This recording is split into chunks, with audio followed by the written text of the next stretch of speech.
Do you know there's a bunch of questions that you guys are always asking, and I'm going to answer them. Stay to the end of the video, and I'm going to share with you what those are.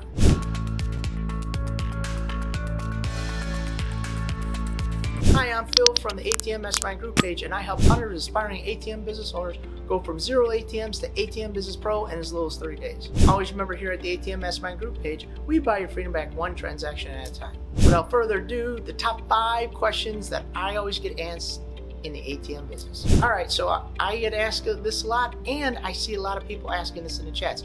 Hey, here's a picture of an ATM. And by the way, if you guys have any questions on used ATMs, put them in our Mastermind group page. Show a picture. Hey, I saw this ATM. I don't know if it's a good buy. So I can help you guys. Don't make the mistake of buying the wrong ATM. But here's the question I get a lot. Hey, I'm thinking about getting involved in the ATM business. I want to get a used ATM. Should I buy a used? Or this is the ATM. I saw it on eBay. I saw it on Facebook Marketplace. I saw it somewhere else. I didn't know if this is a good buy. All right, most of the ATMs that are sold in those places are a store owner had an ATM, they took over the store, and now they want to get rid of it. It usually doesn't have a combination, it usually doesn't have the passwords, and most of the time, and every time I see a picture, they're not EMV compliant, and now with the keypads, they're not going to be compliant. In a couple of years, you could probably still make them work, but the keypad might be bad, so now you have to replace the keypad.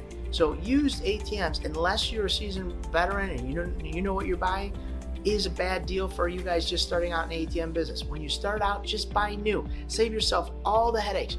Do it for 3-4 ATMs. I always recommend on the 5th one, then you know what? You can start to buy used. You'll know what's going on. You'll have a relationship with your processor or your mentor. Let's say that's us. You can know what is the best situation for you. And if you're trying to save money, that's fine. But you don't want to be saving money when it's going to cost you money and you guys are going to buy a $1,500 paperweight, $500 paperweight, or whatever that paperweight is, because you don't know what you're doing, and now it's going to cost you more just to get that ATM up and running. Hi, this is Phil from PDQ Merchant Enterprises, and we're here to just let you guys know that we sell ATMs. We also provide repairs on ATM dispensers, and we sell keypads just like this one and this one. This is an 8000R keypad, and this one is a 6000 keypad. We also repair these and do advanced replacements. So for $175, you give us your old keypad, which is like this one, and we'll give you a refurbished one so you can put it in your 1800, your 1500s, your 1800 SEs, and some of the Halo ones will also use this one.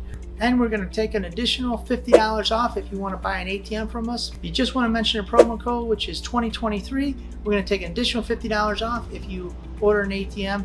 And with this special, we're also going to offer $50 off for any new ATM sales. Just mention the promo code 2023 and we'll take an additional $50 off our regular price of the ATM. Number 2, insurance. What do? I want to get an ATM business, or I'm in the ATM business. I'm looking for an insurance provider. I don't know what to do or how to do it.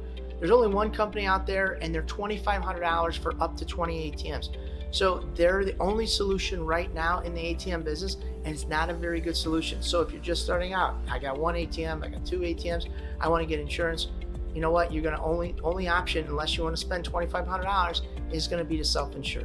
So what does self-insure mean? That means you're going to basically take the money and you're going to put it in the side, and if your ATM gets vandalized, then you'll have that money to pay for those vandalisms. So go to your local provider and ask them about insurance.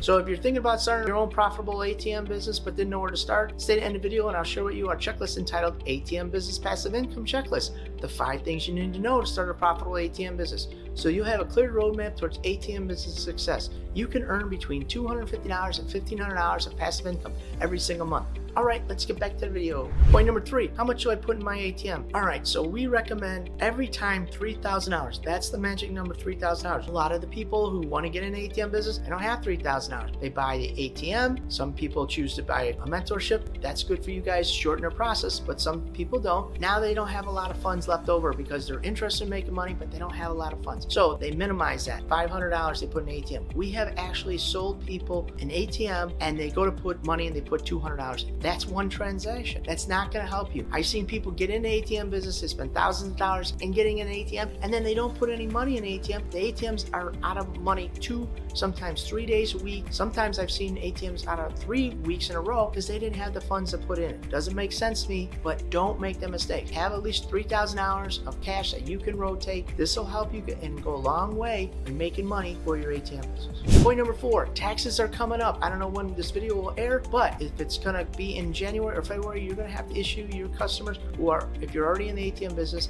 1099. Actually, I say 1099 all the time, but it's really a 1099 NEC. That's a specific document that you have to send your customers to let them know how much you made or how much they made in a given year. Now, keep in mind, it's just got to be $600 or more. If they make $600 or more, you issue them a 1099 NEC.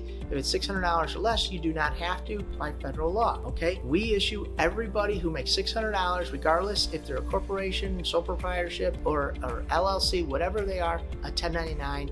And I highly recommend you guys do the same. And point number 5 is keypads. Keep in mind that now we're in 2023. The sunset is going to start setting on keypads. What does that mean? That means if you're a B2 on a Gen Mega or a 6000 on an Nautilus Shosung, those keypads will work for another 2 years. However, if you guys are owning older ATMs, what I would do is highly recommend you guys start looking at changing those out going forward, because we don't know how long we're going to be able to repair those keypads. So don't get caught behind the 8 ball. Have a spare 8000R keypad or X1 keypad, or if it's not a Shosung, or a B5 if it's Gen Mega. So if you're thinking about starting your own profitable ATM business, I want to invite you to our free checklist entitled ATM Business Passive Income Checklist, the 5 things you need to know to start a profitable ATM business. You'll have a clear roadmap towards ATM business success so you can start earning passive income, make more money, and spend more time with your family. So if you're interested, click the link down below and start your ATM journey today. Again, this is Phil from the ATM Mastermind group page, where we buy your freedom to make one transaction at a time. Thank you guys very much for making us #1 on YouTube, and we'll see you over on Rumble.